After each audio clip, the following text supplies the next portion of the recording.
Gerai, sveiki visi, aš esu Denis Tomkotonis. Aš Saulius Sakalauskas. Mes iš Project Mayhem komandos ir šiandien jums bandysim išaiškinti, kaip išmokti stovėti ant rankų. Taigi, pradedam.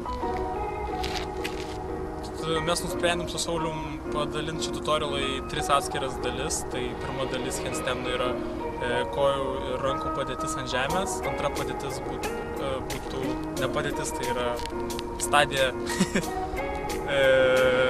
atsispyrimas ir pusiausvyros pagavimas. Ir trečia stadija tai yra pastovėjimas ir nusileidimas ant kojų.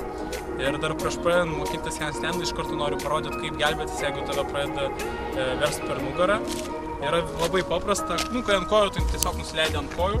Kai atsistoja ir pradeda virsti per nugarą, pakanka tiesiog vieną ranką pakelti ir pastatyti biškį į priekį.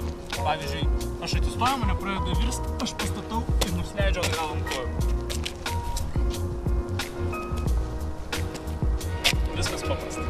Taigi, bandysime jūs supažindinti su pirmaisiais žingsniais, kaip išeiti į stovėseną, kaip išstovėti ant rankų. Taigi, iš pradžių apie patį išėjimą. Kojas dėkite nelabai toli nuo rankų, nes jeigu per arti, tai bus labai sunku išeiti atsispirti, jeigu per toli, tai irgi bus nelengva. Taip, dabar, nežinau, pafilmuok rankų padėtį. Taip. Jo, tai bus geriau. Ok. Taip, rankų padėtis nereikia imti per plačiai, nes bus labai sunku. Jeigu imsite rankas per arti, tai paskui bus sunkiau sukontroliuoti pačią stovėseną. Taigi, nežinau, maždaug pečių plotyje, gal truputį plačiau. Toliau pirštų padėtis. Pirštus stenkitės išskiesti kuo labiau, taip padidindami visą plotą, ant kurio stovėsite. Pirma stadija tai yra atsispyrimas. Nieko nėra sunkaus atsispyrime, tiesiog bet kuria koja arba kairė arba dešinė yra atsispyrima ir išeinama į viršutinę pusiausvyrą. Ir kai tik yra pakeliamas kūnas iki stataus, tada reikia įtempti visą kūną. Tai yra rankas, juosmenį, kojos, kad jisai būtų visiškai įtemptas. Ir dar vienas dalykas, tai kaip pečiai juda.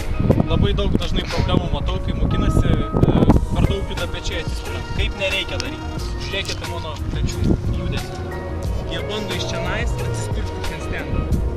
Tai yra neteisingai. Reikia, kad jie kuo mažiau judėtų ir kad atrodytų maždaug taip. Visas procesas, kaip jisai turi atrodyti.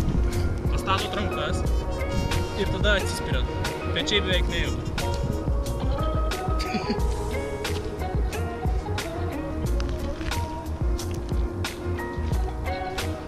Taigi dabar kaip gaudyti pusiausvyrą, kai jau stovite ant rankų.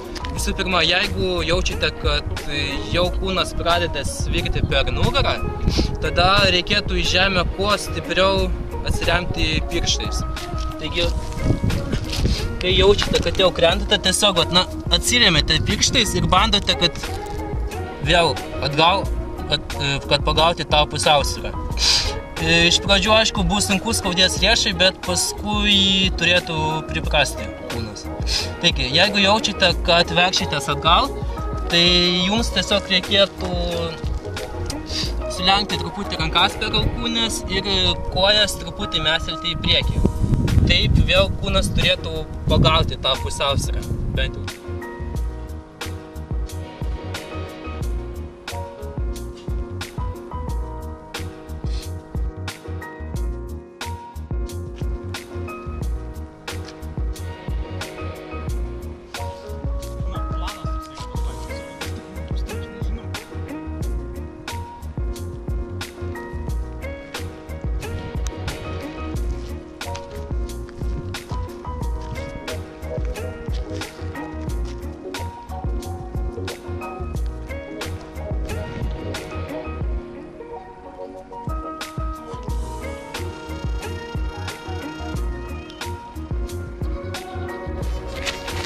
Ok, tai viską apibendrinant. Iš pradžių padarote labai gerą apšilimą, ypatingai skiriate dėmesį riešams ir apatiniai nugaros daliai, nes paskui besimokinant gali kilti problemų su riešais, jie gali labai skaudėti ir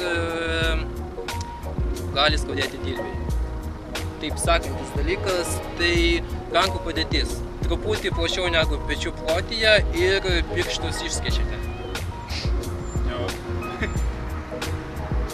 Visas kūnas stovint ant rankų turi būti įtemptas.